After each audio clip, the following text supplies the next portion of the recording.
afternoon. I heard this morning that 43% of the people who are here weren't there in Florida last year. So I think that it might be useful to recap in a couple of minutes what happened last year. Well, we know very well that what happens during pregnancy is extremely important for the baby. Well, we have been knowing this since I don't know when. However, what we did not know is what is the real influence of the mother and the father upon the future health and well-being of the fetus, and then the baby, and then the adult, and then the older person. Well, we know now that the first 1,000 days of human development, including the preconception part and pregnancy phases, accounts for 70% of individual future life, health, well-being. And that's fantastic. We included preconception because today we know that environment is extremely important for the germ cells. Germ cells are the spermatozoa and the ovum. And we know that it takes about 90 days to have new sperm each time. So at least 180 days before conception, one should behave well, good lifestyles, and all the rest. But we do not know when conception takes place. It may be 5 years later. So are we going to have for 5 years maybe a dull life of real, true lifestyles? The answer is yes. Well, you see here, you can see the preventable risk, which is highest in preconception, fetal life, infancy, and childhood. And then the cumulative incidence of risk goes on the more we go on in life. And chronic disease prevention is a life course approach. We know, however, and we have been saying this so many times, that inflammation is number one. It's inflammation that causes non-communicable diseases. And if we are here discussing about wellness, we are here because we want to fight inflammation, which is the cause of 92% of the deaths in the world. But inflammation is caused by diet, microbiome, pollutants, physical exercise, and the stressors. Stressors are everywhere, in the family, between the people. Stressors in the work we do. Stressors, as I said, is in pesticides, is in behavioral factors. So lifestyle causes the inflammation as a driver of non-communicable diseases. Because you see, inflammation, if we add to inflammation the aging process, because inflammation is number one cause of the aging process, which we cannot avoid the aging process, but we can speed it up. And we have been calling this inflammageing. And in inflammageing, we have all the diseases that you can see there. But also, this translates into one word, which is disability. And disability could be the multi-morbidity, the physical disability, but could also be what is the worst, the cognitive disability, the frailty of the people, and of course, the premature mortality. Well, all of us here are experts in the definition of wellness. This is the definition of the WHO. But obviously, it's an optimal state of health of individuals and groups. And we could use the wellness word in order to combat, to fight inflammation. Yes, because you see, Inflammation is a response of the body. And the response could be immediate, so that we can have the tissue protection, which could be done by the homeostasis, that is, by ourselves alone. And then it goes to a resolution phase. But if it goes on, well, it may cause tissue damage, oxidative stress, and so on. And so what may happen then is that it can go on in a non-resolving chronic inflammation, diabetes, tumors, cancer, whatever, cardiovascular disease, or we can have a pharmacological resolution using pharma, drugs. Well, and why not use prevention with the wellness activation? If we activate wellness early, we can have the real prevention. But we can activate also in the chronic disease. And so we can have the wellness treatment, which is called wellness resolution. But at the end, it is a wellness prescription. Because wellness has to be prescribed precisely to each person, just as we do with pharma.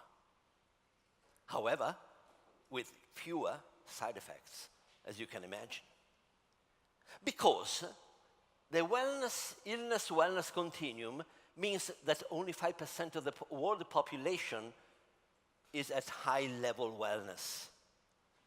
That is, has awareness, education, and growth. But 52%, more than half of the population of the world, is on the left of this slide and goes to premature death. That is, you die before the average should die, or before you are made not to die. We heard this morning the blue zones and so on, okay? So, in essence, wellness educates for healthy lifestyles and promotes prevention. We know that we have a precision medicine. At molecular level, we can diagnose and treat people.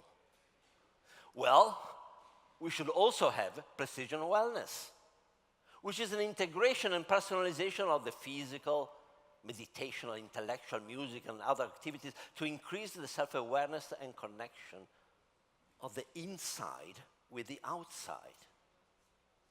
And why not a marriage? Let's try to marry the precision medicine with the precision wellness. And what we have at that point is something that we can call precision health. Because we are dealing with health, not with medicine or just wellness, but health of the individual, the well-being of the individual. And so it's an integration of the two to improve the health. I think that this is a very important concept, but let's try to speculate a little bit about it. Well, I think those of you who are physicians, of course, know this very well. But for those who are not, I would like to explain very simply that medicine is a network and is a system of integrated, complex networks. Essentially, we have 3 networks. The first one is at the molecular level, metabolic network, protein-to-protein interaction, and regulatory network. The second one is what happens if something doesn't work there, and that is the diseases. And so it's a network of the diseases. And so many often this goes to the multi-morbidity because they are interlinked, because they are networked. And then, at the top, is the social network, which is fully integrated with the other 2, because it can be dependent or cause. Social links, family ties, physical proximity. Now, remember this last one, because now I will lead you to what I made up as a network wellness, which is very simple. Because network wellness is, in a few words, putting together meditation, sleep, water, physical exercise, aroma, music, art, whatever we know and we are doing in the wellness world. But, as you can see, the larger dot there is the community. Because one thing is the individual, and then we have the community. And if you remember here, up there, you have the community, the social network. And that is what is common to the two. And that makes the integration of what I told you before. Well, the anti-inflammatory systemic effect of the wellness network. In essence, this is the really summary of what we have been saying and doing today, and will be saying and doing tomorrow and the day after. Well, let's make a joke. In Italy, we have been doing this since quite some time. You heard it this morning, but I would like, to remind you. We did it with healthy food. These are the Romans, They used to start lunch around 12 noon, and they would stop around 12 midnight. Well, probably it was not the best. And then music, of course, sound, which is fantastic. And then sport, activity. And also I put a great sex, because somebody forgot about it this morning. Well, in fact, the dimension of health and wellness is a multi-dimension. It's spiritual, emotional, mental, physical, intellectual, and social. Well, in a few words, health and wellness are a multi-dimensional and tangled universe. And I think that we have to keep this in mind. Well, we talk about sustainability. It has been said so many times this morning about the sustainability of the system. Well, we should try here on the right to have the smallest one, that is the hospital care, the acute and especially rehab, because we should try to avoid it, to prevent it. While we have a big self-care, which means early prevention, intervention, living well, but also the empowerment of the people. We should educate people, and they should be empowered in order to understand and know what to do. And the support, of course, from all of us, but obviously also from the governments. Well, this is what they see as a future sustainability of a healthcare system. And obviously, if you think of the first 1,000 days, if you think of the beginning of our life, where we can do a lot, if you think what a mother can do during pregnancy, for instance, if she exercises, physical exercise, WHO says 150 minutes a week. Personally, I say at least 250. But anyhow, if she moves, the neurodevelopment of the baby goes on. If she eats well, then the neurodevelopment of the baby, the mental retardation, all those things are extremely important because of that, and so on. But this goes on for the whole life. This is the main point. Because plasticity, which is highest at the beginning of life, still is a little bit at 110 years. Have you seen the uncle of the doctor this morning? And this is very important, because there is always the possibility of intervening at any point in life. So the key takeaways are the current society urgently needs to establish a comprehensive and integrated systems approach to tackle the burden of chronic diseases. The UN General Assembly, as you know, adopted a political declaration saying, time to deliver, accelerating our responses to address NCDs for the health and the well-being of present and future generations. The key takeaways are then that the first 1,000 days is the matrix of our lifespan.